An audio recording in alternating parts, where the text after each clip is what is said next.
అందరికీ నమస్కారం.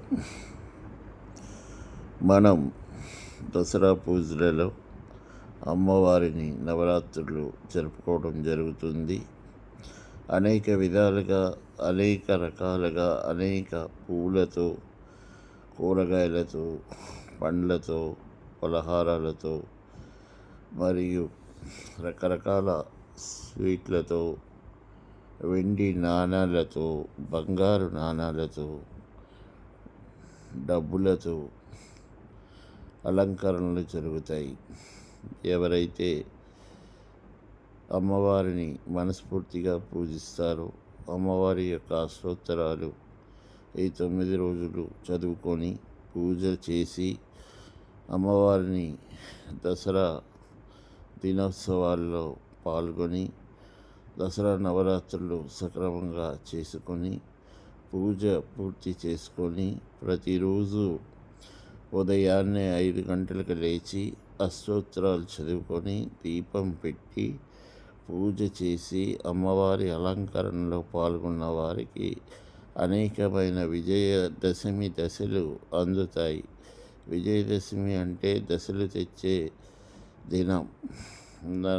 ఎంతో మంచి దినం.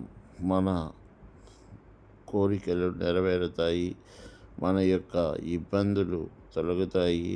ఆర్థిక ఇబ్బందులైనా, కుటుంబ సమస్యలైనా, కలహాలైనా, ఆస్తి తగాదాలైనా, ఎటువంటి సమస్యనైనా సరిచేస్తుంది ఈ విజయదశమి.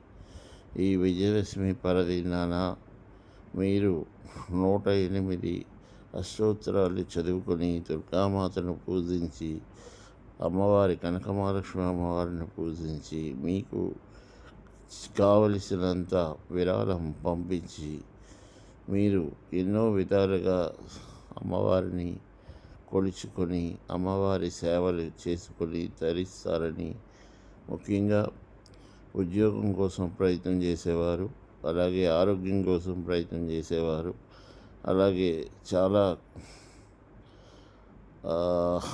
ఆస్తుల్లో సమస్యలు ఉన్నవారు ఈ విజయదశమిలో మీకు వస్తుంది. అలాగే మీ వ్యాపార అభివృద్ధికి, మీ యొక్క అభివృద్ధిలో కావలసిన అవసరాలను తీర్చే విజయమ్మ తల్లి, విజయలక్ష్మి, శ్రీ కనకమహాలక్ష్మి అమ్మవారి దేవస్థానము. అమ్మవారిని పూజించి ఇదే వీడియో 108 సార్లు మీరు చూస్తే రోజు మీకు ఎంతో పుణ్యం, పరమార్థం కలుగుతుంది. జై హింద్.